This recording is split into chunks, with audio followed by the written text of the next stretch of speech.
Next, slightly different this time. This is the getting to know you section. And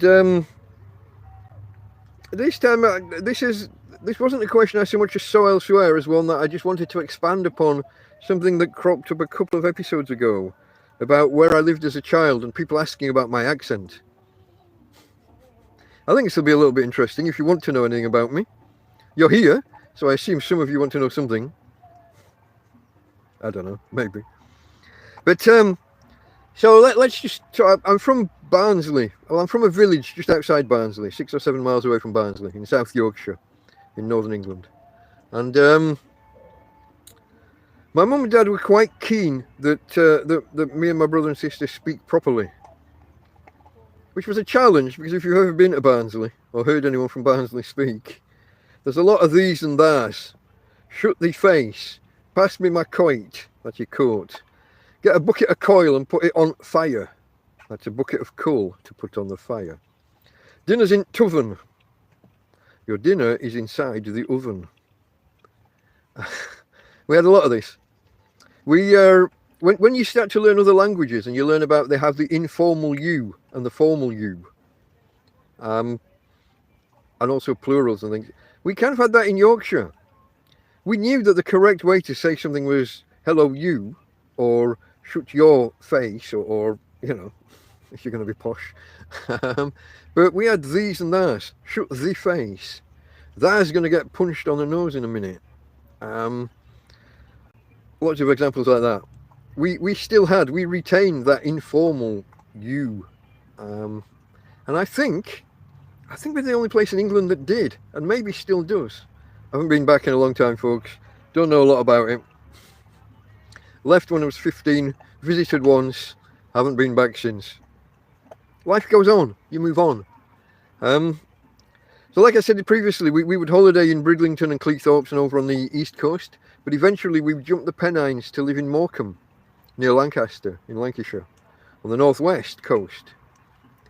And again, you know, we tried to speak correctly and not adopt too much of the local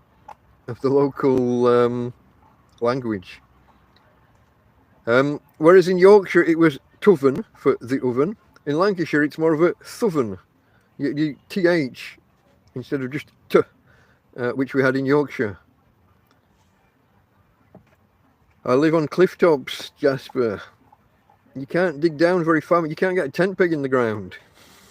Digging's not easy. Bella's Lancashire based. Funny, I didn't pick that up previously. Okay, now in between all of this Yorkshire Lancashire thing, my father worked away, and for a long time worked in different towns and cities and around the UK, and he would go away for sometimes 3 months at a time. And every now and again, he by ek, aye. Every now and again, my mum would get kind of depressed being away from him. And get this, folks, she would jump in a taxi and take us to go see him. And she wouldn't call like an airport taxi or a specific long distance taxi. She didn't kind of know about such things. She just called the local taxi company.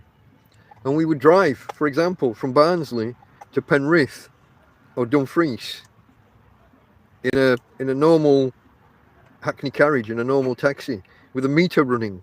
Get that? She had no idea about like airport transfers, airport taxis, and long distance taxis, and booking a journey and just paying a flat fee. She didn't know about such things.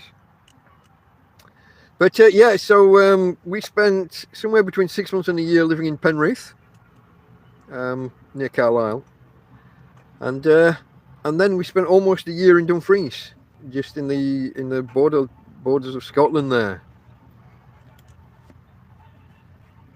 Jasper, I'm afraid not, my friend. There's a lighthouse near the port, but it's just a tiny little thing, and there's no access. So yeah, guys, we travelled around, and this is why my accent possibly is varied and difficult to place. People from Yorkshire often think I'm from Lancashire. People from Lancashire think I'm from Yorkshire. There's hints of other bits.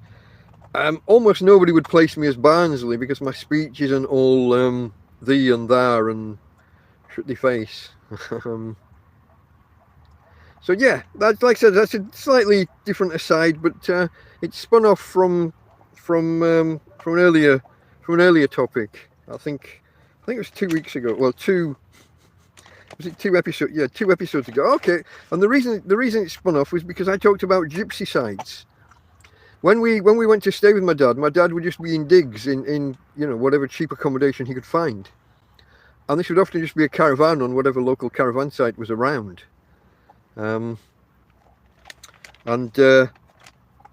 We'd often, these sites wouldn't be exclusively gypsy, but they would be predominantly gypsy sites. And so he would rent a pitch there or rent the whole caravan. Tina, go. Tina, it's just on a bicycle or a scooter. Just quiet. Just quiet. Just quiet. So yeah, we spent a lot of time with gypsies, and I'm not going to say anything bad about them, except there was quite a tribal atmosphere on the camps, a them and us thing, and people knocking on your doors at midnight and running away. And this would be grown men, beard up, they've got drink in them, and they're just running and hiding because you're not one of them. Yeah, the Appleby Fair and the horse. Is it a horse sale? Appleby Horse Fair. So yeah, we moved about a bit at times, but can you hear this music out here, folks? They're actually quite a distance away, but it's quite loud, and when the wind's in the right direction, it carries you quite a bit. But when I walk outside, it seems to be miles away. Maybe something about the tent is focusing the sound. I don't know.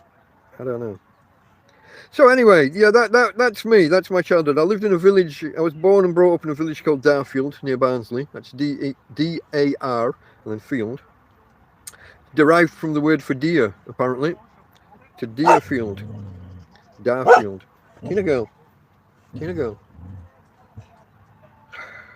Every time anybody goes past. You should have seen her this morning with the Guardia Civil. We'll get there. Stop trying to push me onto topics I'm not ready for. It's all your fault. Whatever you do, guys, don't blame Karen. It's not Karen's fault. She's blaming herself, but it's not. Karen, it's not. It's always going to happen. Sooner or later. Okay, folks. That was the getting to know you section for episode 26 of TrampCast. Join me on Sundays for TrampCast. It's the weekly look at the successes, the failures, the happenings in my life as a tramp, a homeless guy, a hobo, living in Torrevieja in Spain. It's at 5 o'clock Spanish time, Central European time. It's at 4 p.m. GMT, UK time. And 10 a.m. US Central time. Love to see you there, folks. Okay. Delta Mike, out.